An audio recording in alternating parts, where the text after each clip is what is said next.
មុននឹងធ្វើសមាធិអាត្មាសូមបញ្យល់បន្តិចឲ្យបានយល់ទៅបានជាមូលដ្ឋាន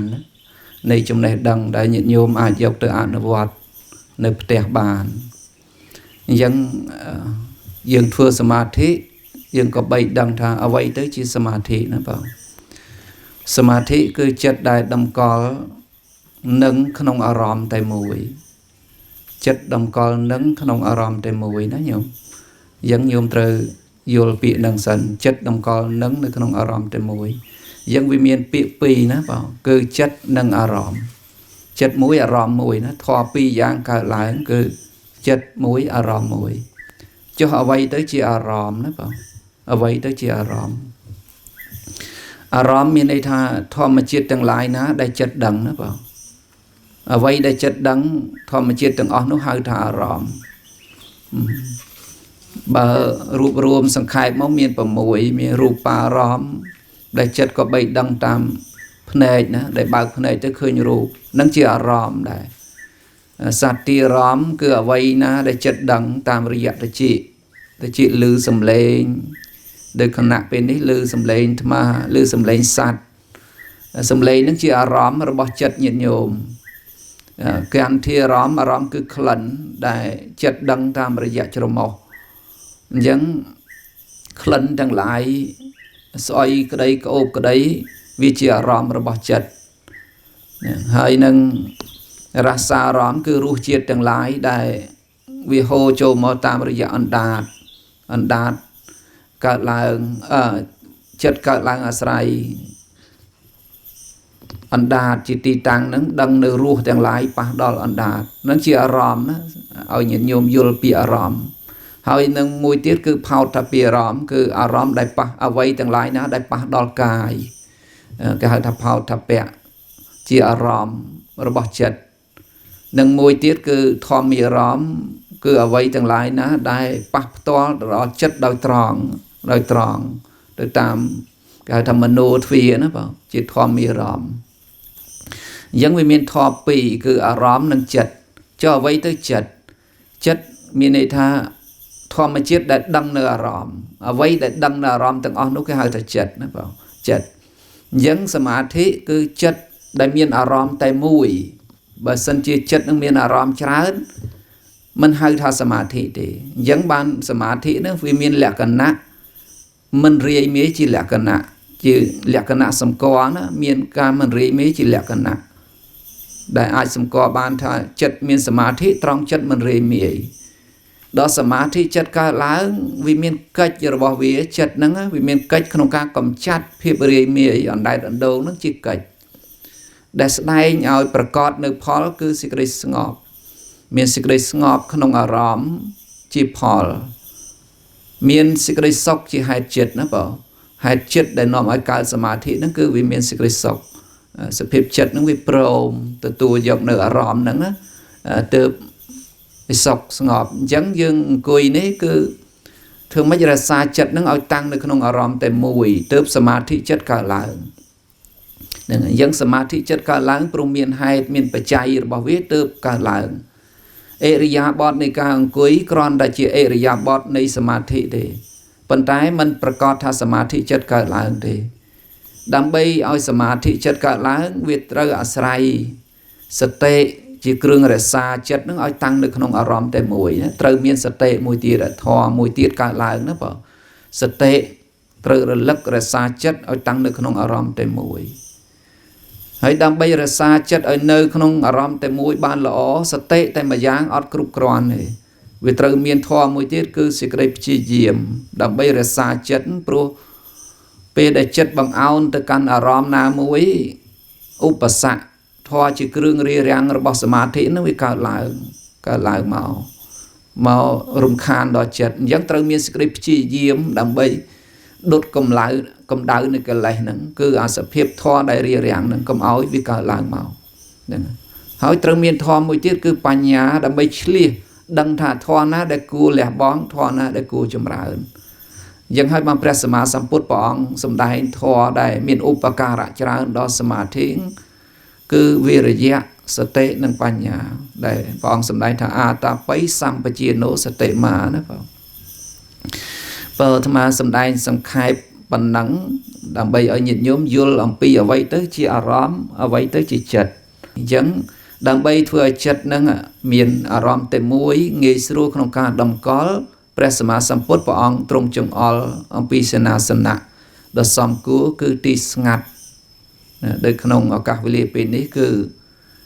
ព្រៃស្ងាត់ណាអរញ្ញកតោវាសមគួរទៅតាមអវាទពាក្យទូមានព្រាមបដៅរបស់ព្រះអង្គដែលធ្វើឲ្យចិត្តនឹងវាប្រះចាកភាពច្របូកច្របល់យើងមានទីសេនាសនៈស្ងាត់សមគួរហើយញាតិញោមអង្គុយពេនភ្នែននឹងអង្គុយពេនភ្នែនរបៀបនៃការអង្គុយពេនភ្នែន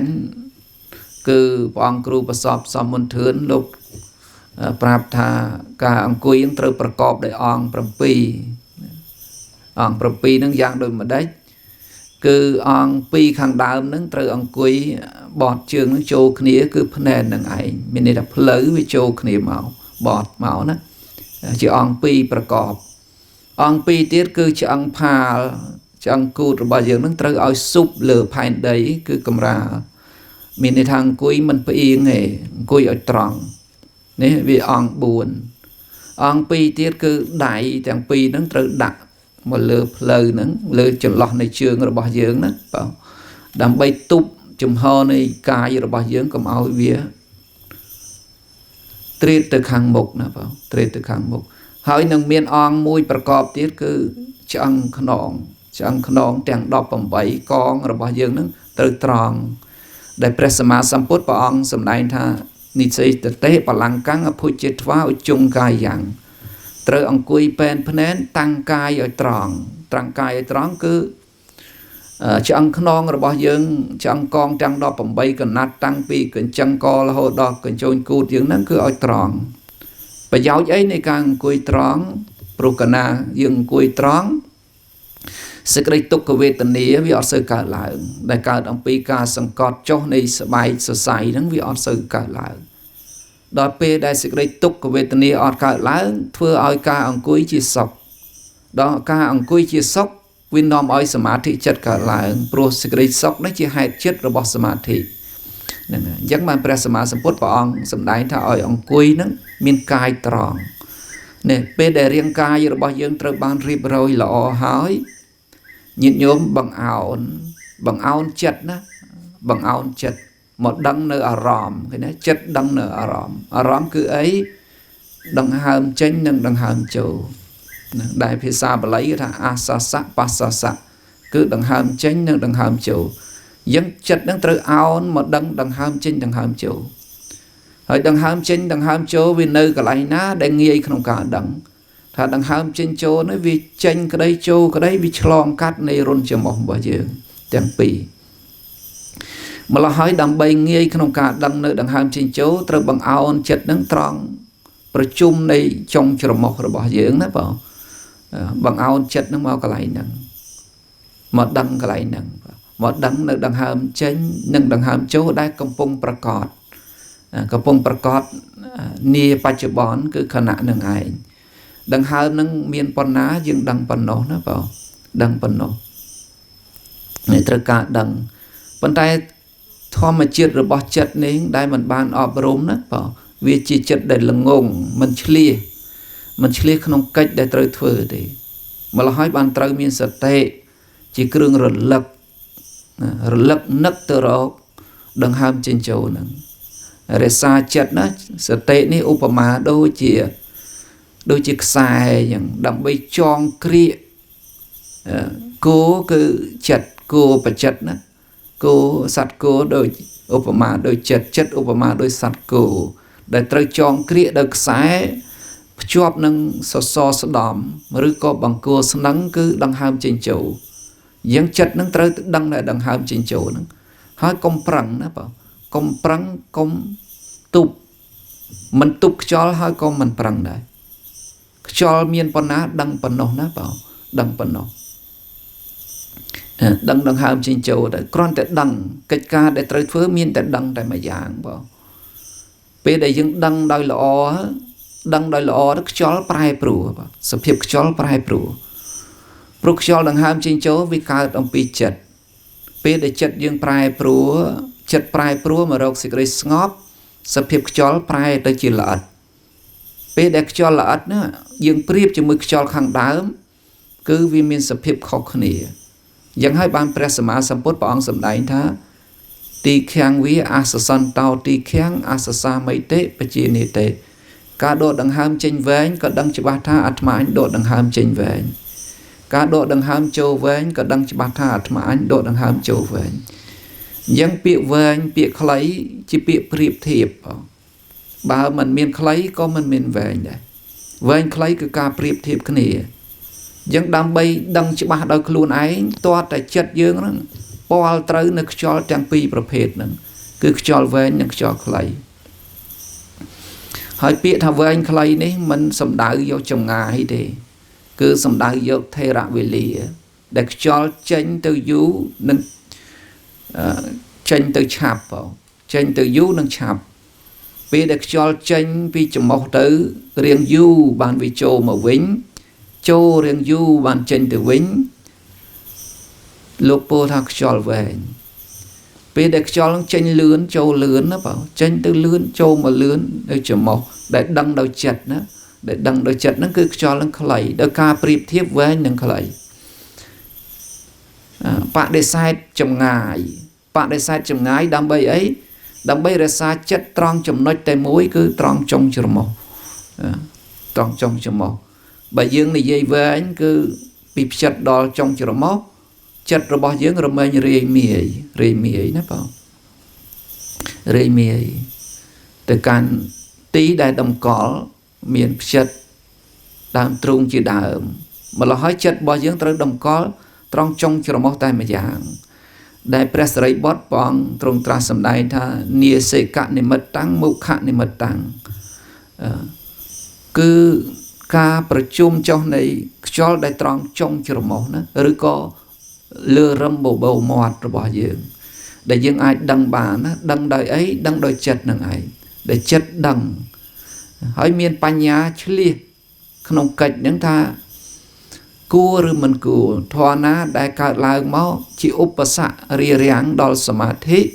ត្រូវបន្ទោបងលះបង់ចេញអញ្ចឹងពេលដែលយើងបង្អោនចិត្តទៅដឹងដង្ហើមចេញចូលទៅចិត្តនឹងស្ទុះទៅកាន់អារម្មណ៍ដតីណាបងវាធ្វើឲ្យចិត្តនឹងរាយមាយអារម្មណ៍ដតីនោះជានិវរណៈដោយអត្ថារារាំងបងរារាំងដំណើរប្រព្រឹត្តទៅកាន់សេចក្តីស្ងប់ឬក៏ដំណើរទៅកាន់ព្រះនិព្វានយើងធម៌ចេះឧបសគ្គហ្នឹងមាន8យ៉ាងណាបងដែលព្រះសម្មាសម្ពុទ្ធព្រះអង្គសម្ដែងនៅក្នុងអានាបានកថាដែលព្រះអង្គសម្ដែងថាកាមច្ឆន្ទោសមាធិសៈបរិបន្ថោកាមច្ឆន្ទៈសេចក្តីត្រេកអរក្នុងរូបសម្លេងក្លិនរសផោថពៈជាឧបសគ្គជាសត្រូវដល់សមាធិអញ្ចឹងពេលដែលចិត្តកើតឡើងជាប់ជំពាក់ចំពោះរូបសម្លេងក្លិនរសផោថពៈវាធ្វើឲ្យសមាធិរបស់យើងនឹងចុះខ្សោយព្រោះពាក្យថាសត្រូវណាបងពាក្យថាសត្រូវដោយអត្ថបៀតបៀនណាបៀតបៀនញ៉ាំងសេចក្តីអន្តរាយឲ្យកើតមានសត្រូវណាសត្រូវគឺបៀតបៀនអញ្ចឹងបៀតបៀនចិត្តនឹងធ្វើឲ្យចិត្តនឹងអត់មានសមាធិពេលដែលកាមច្ឆន្ទៈកើតឡើងព្យាបាទោសមាធិសៈបរិបន្ថោព្យាបាទៈចិត្តដែលចងគំនុំចិត្តដែលបៀតបៀនកើតឡើងហ្នឹងកំហឹងកើតឡើងវាបៀតបៀននៅសមាធិធ្វើឲ្យសមាធិចិត្តអត់កើតឡើងបានអញ្ចឹងត្រូវលះបង់ពេលដែលចិត្តជាប់ជំពាក់កើតឡើងញាតិញោមត្រូវលះបង់ហើយមកដឹងដង្ហើមចេញចូលវិញពេលដែលចិត្តកើតឡើងមិនសบายចិត្តចងគំនុំក្តៅក្រហាយត្រូវបន្ទោបងហើយមកដឹងដង្ហើមចេញចូលវិញត្រង់ចុងច្រមុះណាបងរក្សាចិត្តនៅត្រង់ចុងច្រមុះដោយសតិហ្នឹងចិត្តមិននៅក្នុងត្រង់ចុងច្រមុះព្រោះការធ្វេសប្រហែសដែលលោកថាប្រមាទហ្នឹងអញ្ចឹងសេចក្តីប្រមាទនេះជាមន្ទិលរបស់អ្នករក្សាធ្វើឲ្យអ្នករក្សានឹងសៅហ្មងគឺការរក្សាចិត្តនឹងសៅហ្មងព្រោះការធ្វេសប្រហែសគឺការប្រមាទហ្នឹង ថៃនមិទ្ធៈសមាធិសៈបរិបន្ថោសេចក្តីងោកងុយជាសត្រូវដល់សមាធិឧទ្ធចាំងសមាធិសៈបរិបន្ថោចិត្តដែលរាយមាយជាសត្រូវដល់សមាធិហ្នឹងណាវិជ័យកិច្ឆាសមាធិសៈបរិបន្ថោសេចក្តីសង្ស័យក្នុងសិក្ខាហ្នឹងក្នុងការបដិបត្តិហ្នឹងជាសត្រូវដល់សមាធិអវិជ្ជាការមិនដឹងសមាធិសៈបរិបន្ថោជាសត្រូវដល់សមាធិការមិនដឹងច្បាស់ក្នុងអារម្មណ៍ណាបើដែលកំពុងប្រកបនឹងឯងមោហៈបិទបាំងណាបិទបាំងមិនឲ្យចិត្តនឹងឃើញនៅសភាវៈឬក៏អារម្មណ៍ដែលកំពុងប្រកបគឺដង្ហើមចេញចូលអរតេការដែលមិនត្រេកអរសមាធិសៈបរិបន្ថោជាសត្រូវដល់សមាធិហ្នឹងណាសពេពេអកុសលាធម្មាសមាធិសៈបរិបន្ថោអកុសលទាំងអស់ដែលកើតឡើងក្នុងចិត្តណាជាសត្រូវដល់សមាធិបងចុះធម៌អីដែលជាឧបការៈធ្វើឲ្យសមាធិនឹងមានកម្លាំងព្រះអង្គក៏សម្ដែងពីធម៌ដែលជាឧបការៈជាគ្រឿងទ្រទ្រង់ទំនុកបំរុងធ្វើឲ្យចិត្តមានសមាធិនេខមੰសមាធិសឧបការៈចិត្តដែលប្រះចាកកាមចិត្តប្រះចាកការជាប់ជំពាក់ណាក្នុងរូបសម្លេងក្លិនរសផោតភៈនឹងជាឧបការៈដល់សមាធិឃើញទេអព្យាបាទោចិត្តដែលមិនចងគំនុំចិត្តដែលមិនក្តៅក្រហាយចិត្តដែលត្រជាក់ហ្នឹងសមាធិសឧបការៈជាឧបការៈដល់សមាធិហ្នឹងអលោកសញ្ញាសមាធិសបរិបន្ថោចិត្តដែលថ្លាស្អាតមានពន្លឺណាមានពន្លឺមិនត្រូវងងឹតបិទបាំងទេចិត្តដែលថ្លាស្អាតមានពន្លឺជាឧបការៈដល់សមាធិ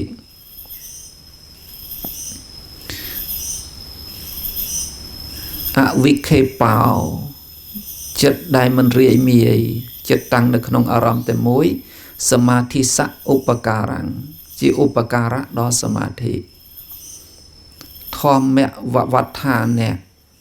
ការត្រេះរិះពិចារណាវែកញែកនៅក្នុងធម៌គឺបញ្ញាសមាធិសឧបការៈ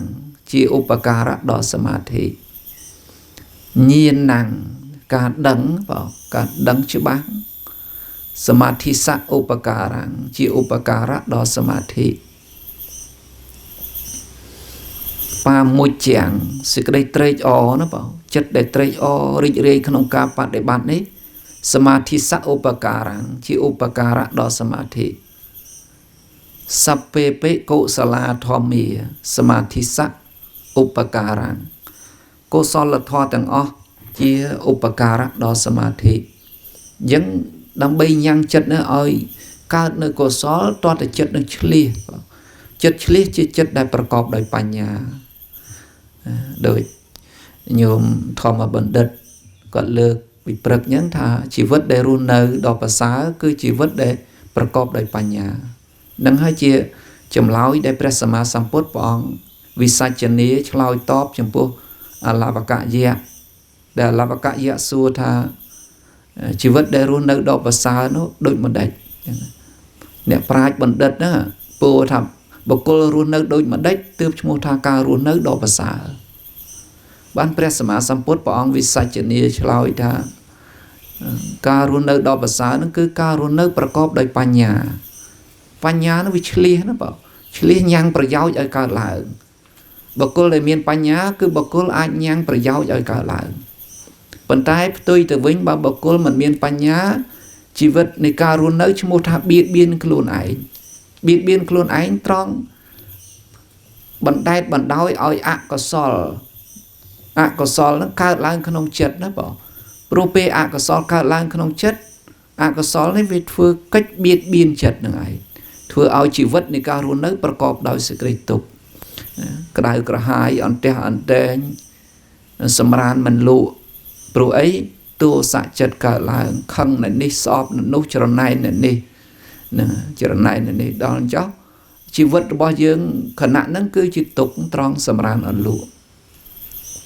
ปัจจัยดอลเมียนปัญญาบรรทุบองในสิ่งใดกระไรกระหายกับวอลกับไหวดาวพลาดประดูวิธีจัดเอาประกอบโดยเมตตาจิตตรเจียเซมพอดจ่าอักษรเพื่อเอาชีวิตนุประกอบโดยสิ่งใดสุขสำราญลุสรูนะในซองในเมตตาคือสำราญลุสรูพญาล้างก็สรูพญาล้างก็สรูตรองบุคคลเฉลี่ยประกอบโดยปัญญาอย่างน้ำมันยินยมกรุบรูปได้กับปงแต่องคุยนี้ดับใบยังก็สละจัดเอาขาล้างบ้านขนมขณะได้ยืงองคุยตรึจิตจัดได้ประกอบแต่โดยปัญญาเฉลี่ยขนมกัดได้กูดเฟือยังตรึรักษาจัดนึงเอาตั้งในขนมอารมณ์แต่มวยคือดังหามเจนโจได้กำปงประกอบเมียนปนาดังปนังเพื่อได้จัดยืงปลายปลัวปลายปลัวตะจีปการะดดเตยจงเอียดจงอ้อจวบจงเปียกล้างตรึบรรทุบองบรรทุจัดนึงnhiệt nhôm coiประมาณ chỉ đọc pram này tí chương rồi bao nhiêu chập pram chữ tục cái về tân địa chữ nó cao là tục cái về tân địa cả lang pro ấy pro phasa vipa chỉ môi rồi bao để rừng phao thập bẹ khang cài cái đấy phao thập bẹ khang nông cái đấy phao thập bẹ khang cài để pa đo cái cứ đông thmỏ để dừng ông quỳ lừa nhang tục cái về tân địa ở cờ lạiพอทับแพะข้างขนมคือปะทวีเทียดข้างขนมวิมีสภาพรังข้างขนมกุยอยู่ด้วยรังจึงไกดังจังดับพอทับแพะวิรังปะดอกายประสาทวิญญาณตุกเวทนีเอาประกอบหลังจิตตุกยังตุกเวทนีนี่วิการอัมพีอากสอลวิบาพอบอกอากสอลได้ยังในพาวตะเปียได้ปะดอกไก่วิกรุดเกลียดมาละห้อยกันนาอากสอลการล้างบกลเฉลี่ยก็ใบรักษาจัดตั้งในขนมโกสอลคือรักษาจัดนะปลุกจัดนี่มันบานรักษากันนากายตุกลมบ้าจัดตัวมันเนาะจีอากสอลจีอากสอลตรองตัวสัจจการล้างเพื่อกัดประตูชมพูหารอมได้กระปงประกอบคือสิกระตุกยังรักษาจัดประกอบโดยสเตคือจัดนั้นมันบานประตูชมพูสิกระตุกได้จัดสมากำหนดดังในตุกตามสิกระปัดเคยมีนตรำแต่ตุกได้กระปงประกอบเนี่ยยังก็สอนจัดการล้างให้เตียนจัดนั้นมากันอารมณ์แต่มวยคือดังหามจิงจูตรองจงจมกโดยจัดประกอบโดยสตินั่งปัญญาเฉลี่ยนะเปล่าดังจัดสมาขนมอารมณ์จัดสมาขนมอารมณ์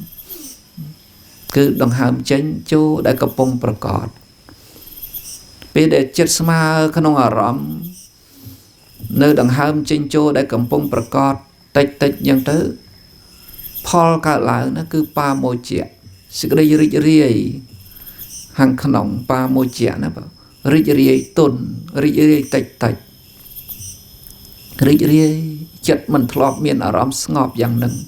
ทลอบจะบกจะบอลอะไรโดยที่เมียนสิกระซอกปีขนมเหมาเปล่าแต่ปาโมเจดอกปาโมเจการหลังนี่ปาโมเจสมาธิสัอุปการังกันนี่วิจิอุปการะดอสมาธิมาละห้อยทั่วจัดเยอะวิปรมในขนมอารมณ์คือดังหามจิงโจดอกจัดปรมในขนมอารมณ์คือดังหามจิงโจกานาริจเรติดวิจิอุปการะดอริจเรจราวิทั่วเอาเมียนไปเตะกาหลังปรือโรมปรือสบาย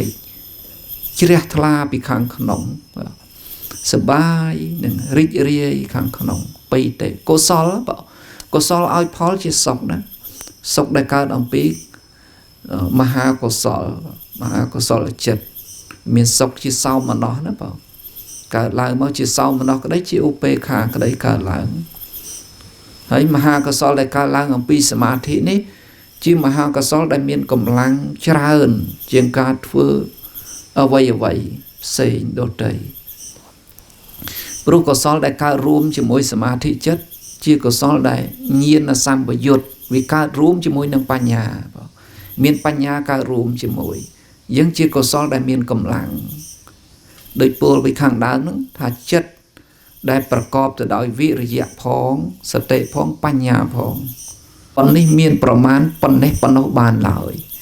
គឺប៉ុនហ្នឹងវាច្រើនយកតែមែនតែនណាបងកណាអបណាចិត្តកើតឡើង